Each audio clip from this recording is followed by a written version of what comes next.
Il y a bien longtemps que le son de l'harpe ne résonne plus sur le mont du temple, c'était l'instrument de la royauté, le symbole d'Israël, un symbole que Michael Shoshana compte bien faire revivre. À l'époque du temple, au moment des fêtes, il y avait 4000 joueurs de harpe. C'était le principal en fait, c'était l'instrument national d'Israël.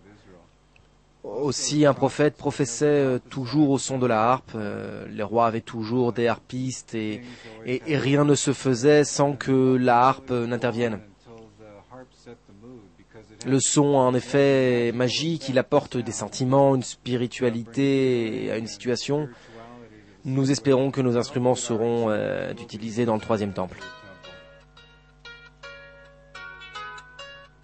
Installé depuis des années en Israël, ce couple d'Américains travaille à la fabrication manuelle de l'instrument des rois. Ils viennent de recevoir une commande de l'Institut du Temple de Jérusalem pour la fabrication d'une pièce identique à celle qu'utilisait le roi David.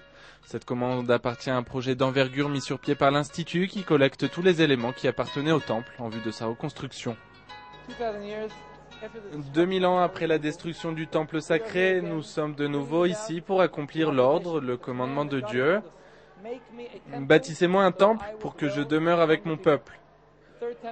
Le troisième temple, qui sera un lieu de prière pour toutes les nations, sera élevé très bientôt et nous préparons ici les éléments dans leur dimension originale, leurs matériaux originaux, comme ils sont décrits dans le livre. Concernant les instruments de musique, il y a 93 éléments. Nous en avons déjà préparé 70, bien entendu 70 pièces différentes. Mais nous en avons besoin d'encore beaucoup de chacune d'entre elles. C'est dans les écrits de Flavius Joseph que l'on retrouve les descriptions les plus précises des éléments qui composent le temple avant sa destruction en l'an 70. Les ateliers s'échauffent à la fabrication de tous ces éléments en attendant un jour d'entendre à nouveau le son de l'harpe émaner du temple.